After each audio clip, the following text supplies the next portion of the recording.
And okay, good morning po.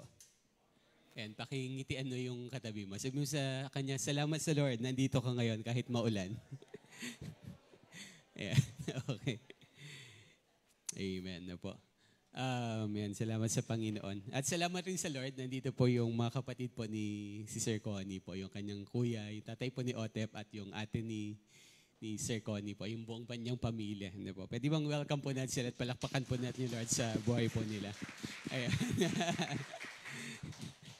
Yan, kapag hindi ho marunong magtagalog from US po kasi sila no po. So, welcome po muli sa church po natin po dito sa May Kawayan. Yun po, again, i-remind ko po, wala hong prayer meeting this coming Wednesday. So, wala hong pupunta this Wednesday. But you are all invited to attend po yung joint prayer meeting natin together with our outreaches po. No? So, every last Friday of the month, may joint prayer meeting po tayo dito. Walang prayer meeting sa Wednesday dahil Friday po gagawin ang joint prayer meeting. Okay po ba? Malinaw ho ba? Yan, okay. So, sige, tayo po ay manalangin po muna bago tayo mag-aral ng salita ng Panginoon.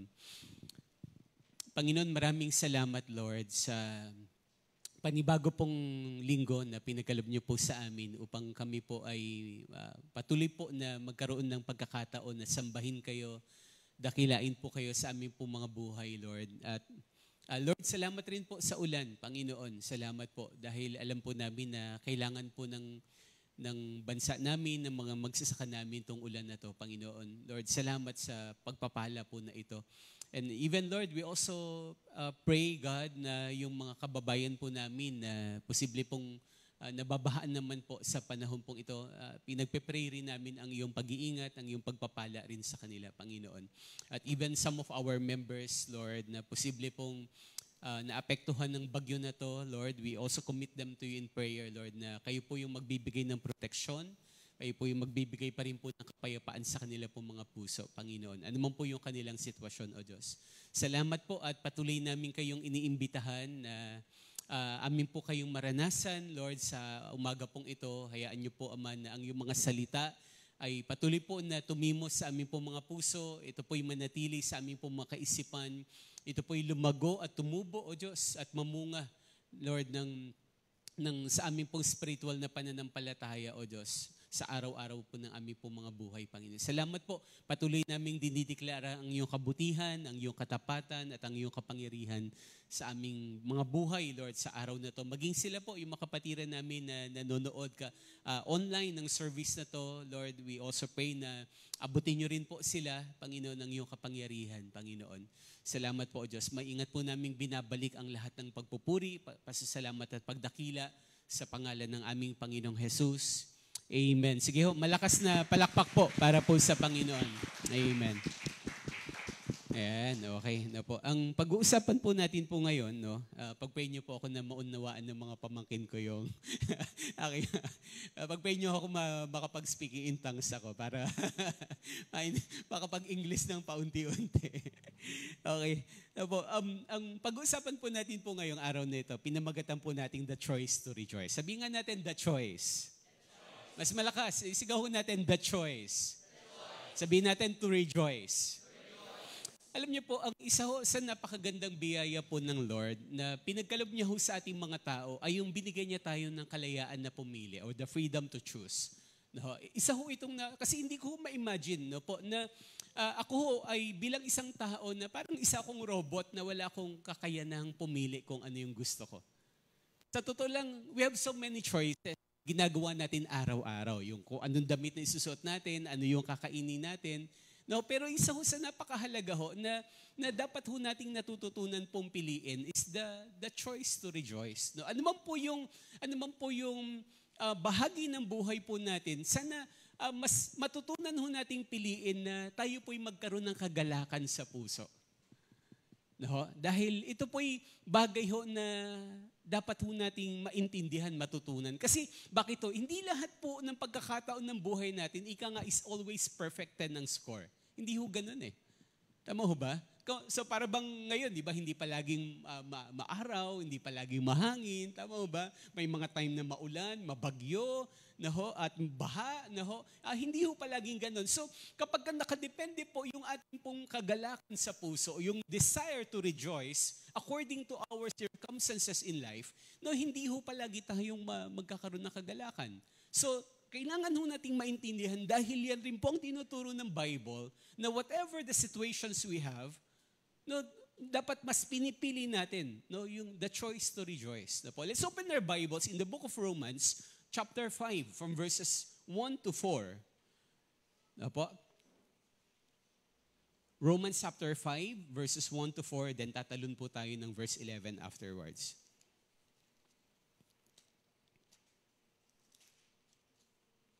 Basahin po muna po natin po ang mga talata pong ito. Romans chapter 5, verses 1 to 4, then verse 11. Samahan niyo po ako sa pagbabasa ho ng malakas. Okay po? Ready na ho ba? Ready na po. 1, 2, 3, go! Sapagkat napawalang sala na tayo sa pamagitan ng ating pananampalataya. Mayroon na tayong mapayapang ugnayan sa Diyos sa pamagitan ng ating Panginoong Hesukristo. Sa pamagitan ng pagsampalataya kay Hesukristo, tinamasa natin ang kagandahang loob ng Diyos. At tayo'y nagagalak dahil sa pag-asang tayo'y makakabahagi sa Kanyang kaluwalhatian. Hindi lamang iyan, ikinagagalak din natin ang mga kahirapang ating tinitiis dahil alam nating ito'y nagbubunga ng pagtiyatsaga. At ang pagtiyatsaga ay nagbubunga ng mabuting pagkatao. At ang mabuting pagkatao ay nagbubunga ng pag-asa. Verse 11, verse 4 pa ho pala, sorry. Tama ba? 4 na ho yan. Tama, verse 11, tama ho. Let's read together. 1, 2, 3, go. At hindi lamang iyan, tayo'y nagagalak dahil sa ginawa ng Diyos sa pamagitan ng ating Panginoong Hesukristo. Sapagkat dahil sa Kanya ay tinanggap tayo bilang mga kaibigan ng Diyos. Basahin naman po natin sa English for the sake po ng ating in Romans chapter 5 verse 1 to 4 ESV version. Ngayon lang po ito. Okay. Sabi ko dito, before in verse 1, therefore, since we have, pinabayaan nyo naman ako mag-isa. Laksan po natin.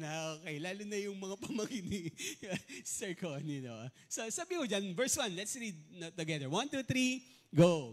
Therefore, since we have been justified by faith, we have peace with God through our Lord Jesus Christ. Through Him, we have also obtained access by faith into this grace in which we stand. And we rejoice in hope of the glory of God. Not only that, but we rejoice in our sufferings, knowing that suffering produces endurance, and endurance produces character, and character produces hope. More than that, we also rejoice in God through our Lord Jesus Christ, through whom we have now received reconciliation. Yan, nabubulon na ho yung dila ko. Talagang, So alam niyo, ulitin ko po, ang buhay hindi ho palaging maayos. Hindi ho perfect and palagi. Hindi ho palaging nag-work yung life natin according sa plano natin. Dahil marami hong panahon na, kumbaga, dumarating ang disaster, dumarating ang problem, napakadali hong magkaroon ng kagalakan sa puso, maging masaya kapag ang buhay po natin po ay maayos. Pero ulitin ko, ang tinuturo ho ng Diyos at ang tinuturo ng Bible, kailangan nating piliin. Regardless of circumstances, we need to be joyful or to rejoice before God. Yan po yung turo ho ng Bible. The first thing, ang una hong dahilan, what are the reasons na bakit ho tayo pwede hong magkaroon ng kagalakan sa puso, anumang sitwasyon. Number 1 na makikita po natin, in verses 1 to 2 na binasa po natin, sabi ho yan, the first point na we need to remember is we have hope. Sa Tagalog, may pag-asa. Sabi mo sa katabi mo, may pag-asa. Ayan, No, ito po yung dahilan natin para magkaroon tayo ng kagalakan sa puso. Kahit na may karamdaman, kahit na wala kang pera, kahit may sakit ka pa, no?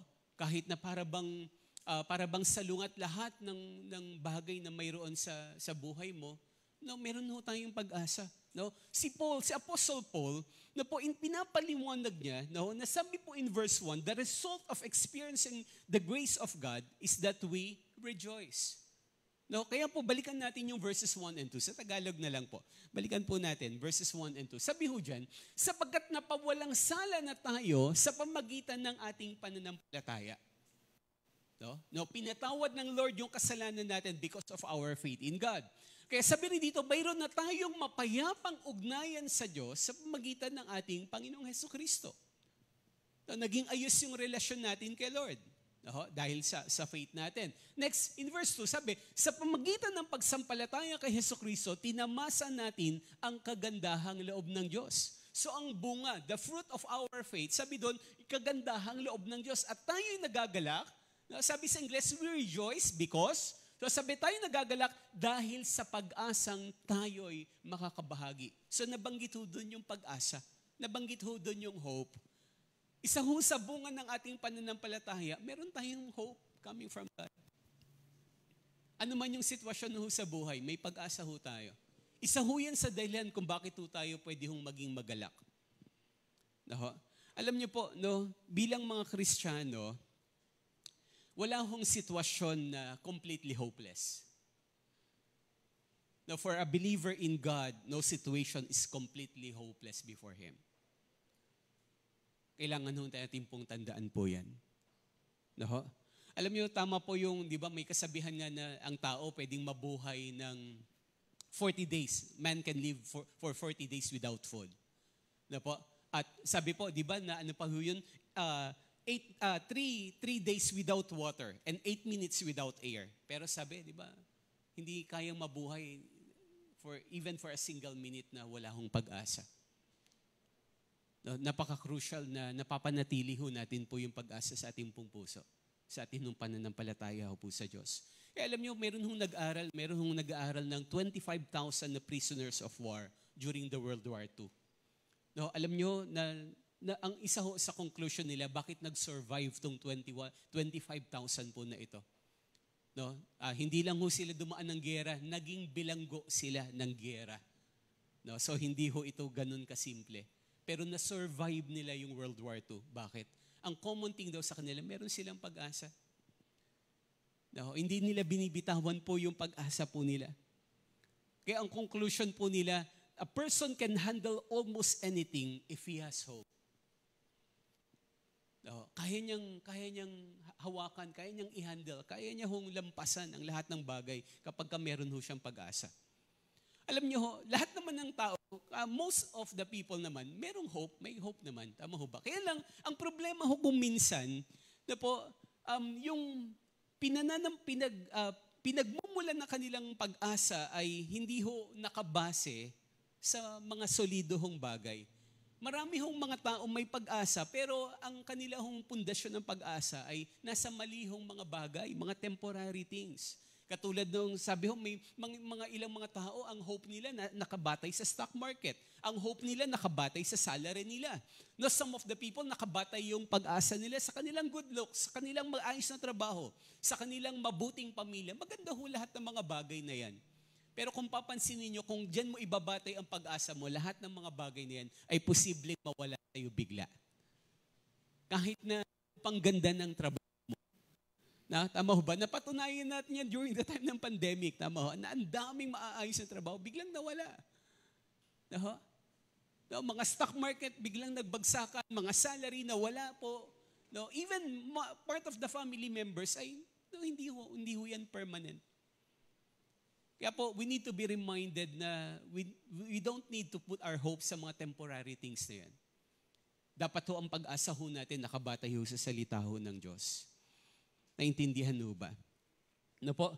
At kaya ho, yun po yung tinuturo ho ng Bible. No, bakit tayo pwedeng magkaroon ng kagalakan, ano man ang sitwasyon? Because we have hope coming from God. Siya yung pinagmumulan ho ng lahat ho ng pag-asa. The second thing, no, second reason, no po, bakit natin pwedeng piliin the choice to rejoice is, first thing is we have hope. Second thing is God has a purpose. No, ang Diyos ho ay may layunin. Sabi mo nga sa katabi mo, may layunin si Lord. Amen. Basahin po natin yung verse 3. Verse 3. Sabi ho ng Bible, let's go back sa Romans chapter 5 verse 3. Sabi ho sa Tagalog, sabi ho dyan, hindi lamang iyan. So ano ho yung bunga daw ho ng faith natin kay God? Meron tayong pag-asa. Pangalawa, sabi ni Paul, hindi lamang iyan. Ikinagagalak din natin, so yung reason to rejoice. Ito ho yun, kinagagalak. Bakit tayo pwedeng magalak? Sabi, kinagagalak din natin ang mga kahirapang ating tinitiis. Sabi ho sa Ingles, we rejoice in our sufferings. So pwede daw ho pala. Pwede. So sabi, kinagagalak din natin ang mga kahirapang ating tinitiis dahil alam nating ito'y nagbubunga ng pagtsatsaga. Okay po? At ang pagtsatsaga ay nagbubunga ng mabuting pagkatao at ang mabuting pagkatao ay nagbubunga ng pag-asa. Pwede ba sa English ulit? Sa ESV version ulit, verses 3 and 4. Sabi ho ng Bible sa English, not only that, but we rejoice in our sufferings. Ito yung kaibahan ng mga believer. Ito yung kaibahan po na may faith kay God. Kaya nating mag-rejoice even in the midst of our sufferings. So sabi ho dito, knowing that suffering produces endurance. And endurance produces character. And character produces hope. So may bunga, may layunin ho ang Diyos. May dahilan ang Lord sa bawat sitwasyon ng buhay ho natin. Alam nyo, being joyful is learning to enjoy life in spite of problems. Kailangan ho nating maintindihan. At sabi rin nga ho, joy is not the absence of suffering, but the presence of God. We can rejoice. Bakit? Because God is always with us. Pwede ho tayong magkaroon ng kagalakan sa puso. Dahil palagi ho nating kasama ho ang Diyos. At may layunin ho siya. At alam niyo ho, kailangan nating bigyan ng pansin. Sabi ho ni Paul, sa Ingles, not only that, but we rejoice in. Hindi niya sabing because of our sufferings. Malaki hong kaibahan. Sa Tagalog, para bang kaya nating magkaroon ng kagalakan sa kalagitnaan ng mga paghihirap. Hindi ho tayo magagalak dahil sa paghihirap. Malaki ho yung kaibahan. Hindi sinabing because of sufferings, we should rejoice. But we will rejoice in sufferings. Kahit may karamdaman ka, kahit na sa tingin mo parang wala ng pag-asa, pwede pa rin ho tayong magkaroon ng kagalakan sa puso. Kaya nga po, we do not enjoy suffering. We rejoice because we know the suffering has a purpose behind it. Alam niyo, kaibahan po ng believers sa unbelievers. Tayo mga mananampalataya, we can stay positive kahit na po negatibo ang lahat ng sitwasyon. Bakit po? Kasi palagi nating tatandaan, may layunin ang Diyos. Bakit niya pinahihintulot ang lahat ng sitwasyon sa buhay natin? Lahat ng problema sa trabaho, problema sa bahay, even problema ho natin sa kalusugan. Lahat ho yan ay hindi man gusto ho ng Lord yan, pero posible hong pinahintulot ho ng Lord yan. Bakit? Kasi may nais siyang ituro at sabihin at iparanas rin ho sa atin.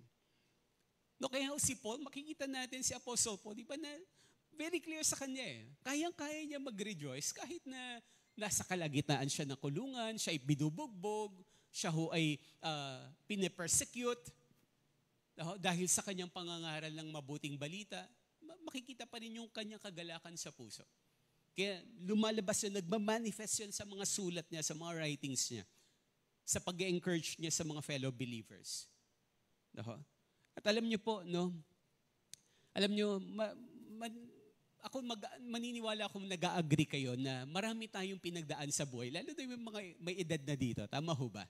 Lalo na siguro lalo na mga bata pa tayo, nung nasa kalagitnaan tayo ng problema, hindi ko makalimutan yun nung bata pa ako, talagang galit na galit ako. Sabi ko, dahil puro kami paghihirap puro kahirapan yung buhay namin Maraming pagkakataon nung maliliit kami, wala kaming makain, puro kami tubig lang. Wala kaming baon sa school, lakad lang kami papunta ng school. Talagang puno-puno ako ng galit. At sabi ko, bakit ganito yung buhay namin? Na supposed to be dapat well provided kami. No, pero alam niyo ho, hindi ho natin maitatanggi lahat ng sufferings natin nung bata tayo. Yan ho yung nagpatibay ng ating pong pananampalataya sa Diyos. Tama ho ba? Yun yung naghubog ng ating pong mabuting pagkatao. Yan po yung nagpatatag ho sa atin. Tama ho ba? Nasusundan ho ba? Kaya ho, alam niyo ho, lalo na yung mga magulang na may mga maliliit kayong mga anak, no, wag ho kayong matatakot na minsan dumaan sa hirap ng buhay. Di ba? Okay naman yun. Tama naman. It's normal for parents na i-provide ang lahat ng needs, talagang maprotektahan. Tama ho ba? Hello. Pero ho, kung babalikan natin, naging matatag tayo sa buhay, at lahat ng paghihirap natin, yun yung naging dahilan bakit tayo nagpursiging magtagumpay sa buhay. Dahil sa mga problema natin before. Dahil sa mga sufferings na pinagdaanan po natin. Naintindihan ho ba? Hello, nandyan pa ho ba kayo? Ayan, okay. So, we have the reason to rejoice. No, we can choose to rejoice. No? Bakit? Again, because we have hope. Pangalawa, no, because God has a purpose in every problems po ng buhay po natin. Kaya ho, sabi nga po again in verse 3, no? So sabi ho dyan, na po, not only that, but we rejoice in our sufferings, knowing that suffering produces endurance. Sa ibang translation, ginamit po yung word na perseverance.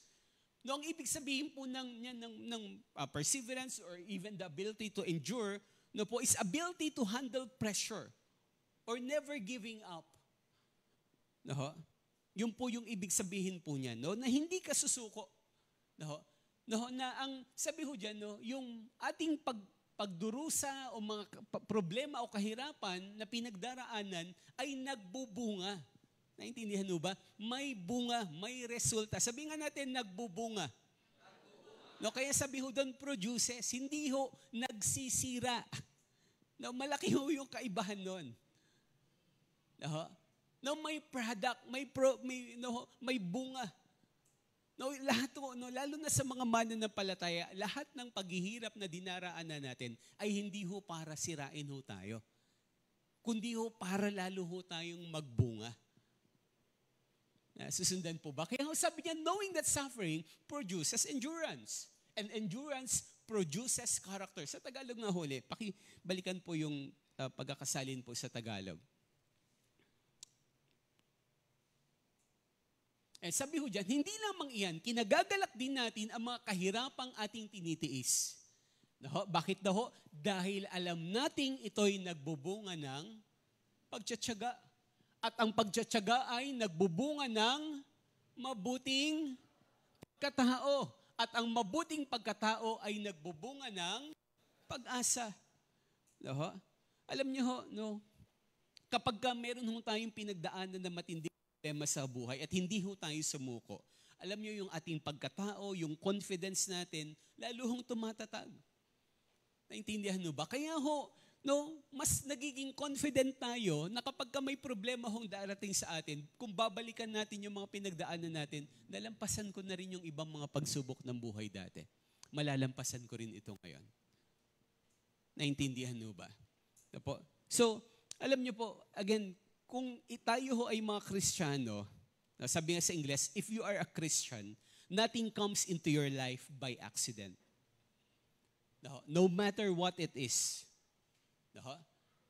Bagamat ito ho ay mga problema, no? So, ulitin ko, sa Tagalog, kapag ikaw ay mananampalataya ng Panginoon, walang darating sa buhay mo na aksidente. Wala. Ni isa ho, wala hong darating sa buhay mo na para bang aksidente, na para bang nagugulat ang Diyos. Hindi. Kahit yung mga problema na dinulot mo sa sarili mo, ba yung mga palpak mong desisyon, naintindihan mo ba, na dinulot mo sa sarili mo, hindi pa rin yan aksidente kay Lord. Kahit na yan pa ay bunga ng ibang tao, yung mga problema na dinulot ng ibang tao sa'yo, hindi pa rin yan aksidente kay Lord.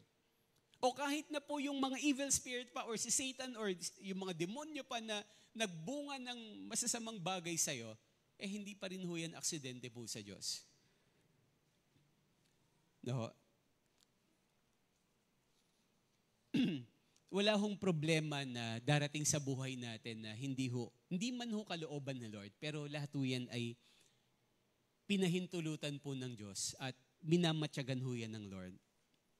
At alam niyo ho, kailangan rin ho nating maintindihan na mayroon ng layunin ang Diyos sa bawat problema. Sabihin nga natin, may layunin ang Diyos sa bawat problema.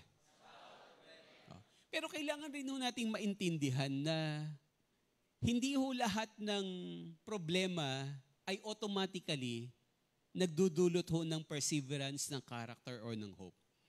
Bakit to? Kasi, di ba, meron nung tayong mga kilala na dumaraan rin naman sa problema, pero dahil mali yung kanilang reaksyon, ano yung nangyayari sa imbis na magkaroon ho ng maayos yung character, di ba, mahubog yung pagkatao, magkaroon ng perseverance, magkaroon ng hope, ano ho nangyayari sa ibang mga tao? Di ba nagagalit, napupuno ng galit, nagkakaroon ng bitterness? Tama ho ba? Kasi hindi ho automatic eh. Hindi ho automatic na lahat ng dumaraan sa problema, nauhubog yung pagkatao, hindi. Mauhubog lang ho yung pagkatao natin kapag duman tayo sa problema, kapag nag-respond tayo ng tama. No? Kapag mas pinili ho natin pong magkaroon ng kagalakan sa puso, purihin po ang Diyos. If we choose to rejoice in the midst of sufferings ng buhay ho natin. Doon lang ho magte-take effect, doon ho magkakaroon po ng mabuting bagay na bunga ho. Okay po? Number three and last.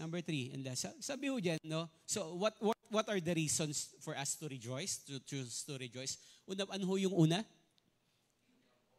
We have hope. May pag-asa tayo kay Lord. Pangalawa, no? May layunin ang Diyos, may purpose si God. Number three is, He is with us. Kasama ho natin po ang Diyos. Makikita ho natin in verse 11 ng chapter 5 in the book of Romans. Ito, napakagandang talata po na ito. No? In the book of Romans chapter 5 verse 11. Basahin ho natin uli ng malakas. Okay ho ba? Para medyo lamig ng panahon para tayo. Parang gusto nating humiga sa kama. Okay, let's read together. No po? Verse 11. 1, 2, 3, go! At hindi lamang iyan, tayo'y nagagalak dahil sa ginawa ng Diyos sa pamagitan ng ating Panginoong Hesukristo. Sapagkat dahil sa Kanya ay tinanggap tayo bilang mga kaibigan ng Diyos. So, napakagandang talata po na ito, nakatotohanan na sinasabi ng Bible. Tayo ho lahat na sumampalataya at tumanggap kay Lord. Hindi lang natin creator si God.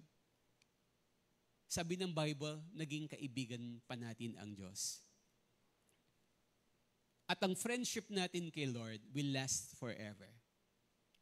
Yun po yung kagandahan po nito. At dahil po ang Diyos ay totoo siyang kaibigan. Di ba? Bakit? Kasi may mga kaibigan tayong, di ba? Kaibigan lang kapag may pera tayo, kapag maayos ang buhay. Tama ho ba? Pero kapag kailangan mo na, parang nawawala na sila. Pero ang Diyos hindi ho ganon. Sabi diyan, tinanggap niya tayo bilang mga kaibigan. No? At alam nyo, no? In the book of Isaiah chapter 43 verse 2, isa ho napakagandang pangako rin ho ito ng Lord. Sabi ho, Isaiah chapter 43 verse 2, sabi ho, basahin na rin ho uli natin ng malakas. 1, 2, 3, go!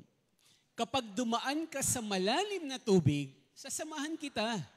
Tumawid ka man sa mga ilog, hindi ka malulunod. Dumaan ka man sa apoy, hindi ka masusunog.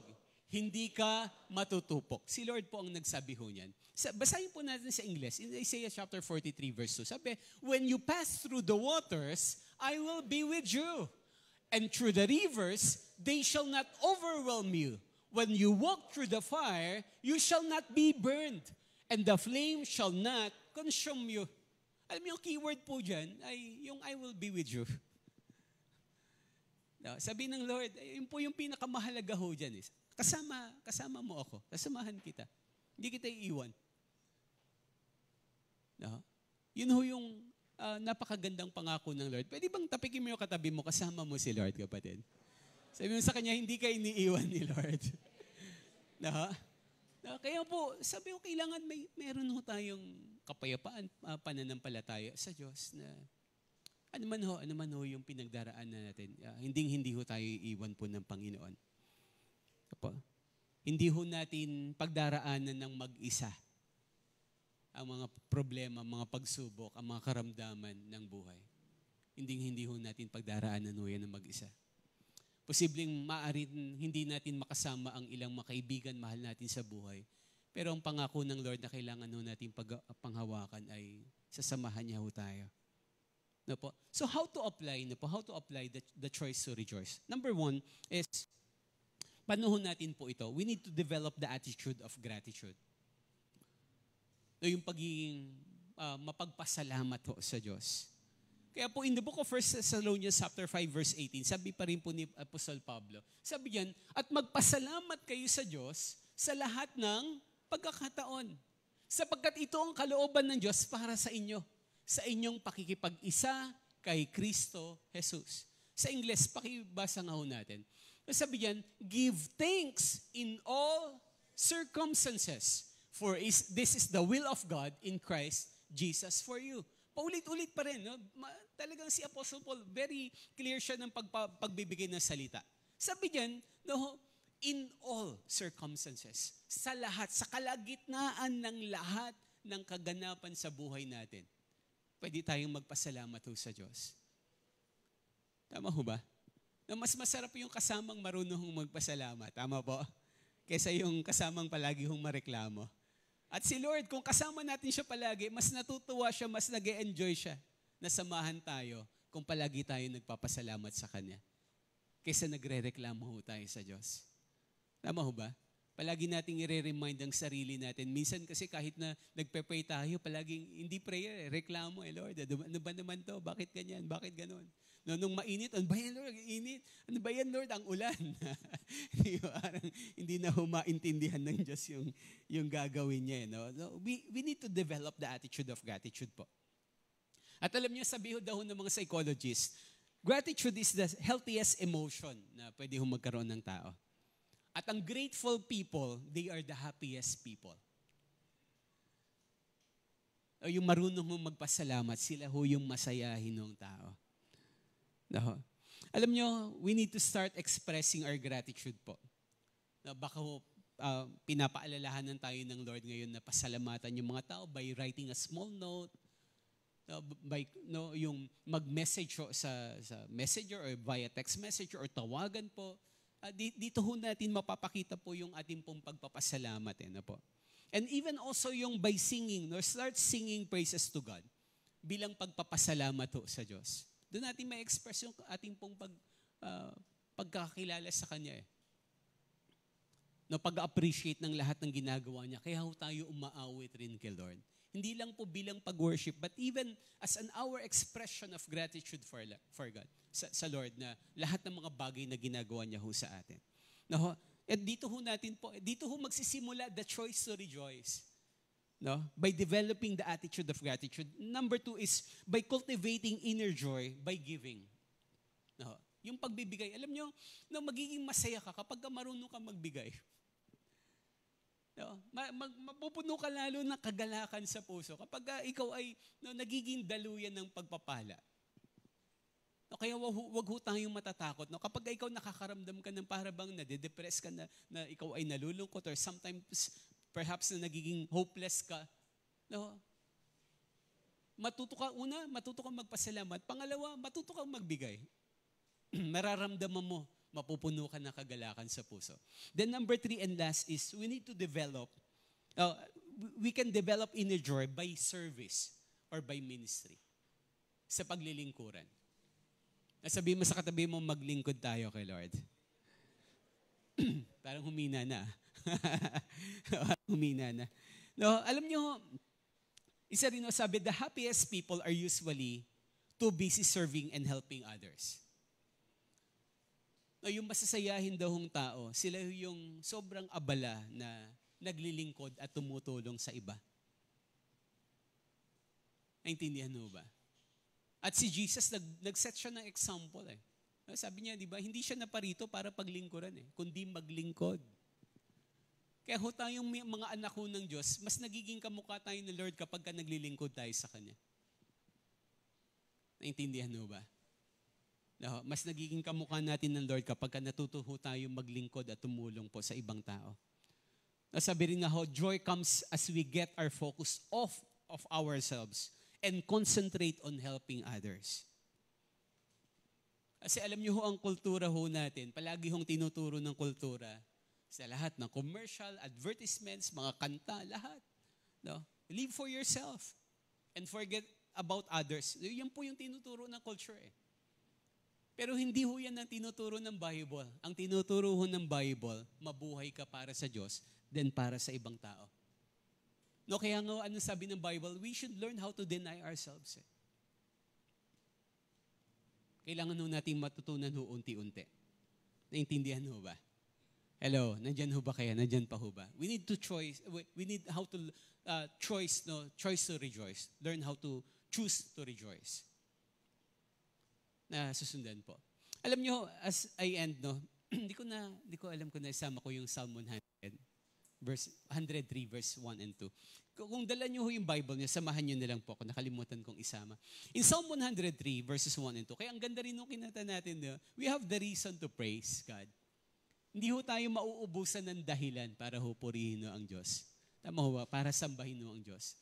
At kahit na ho anong pinagdaraanan natin, utos ho yan ng Lord, na kailangan natin siyang papurihan, pasalamatan, sambahin. At alam niyo si David, no? Di ba kilala natin si David, a man after God's own heart.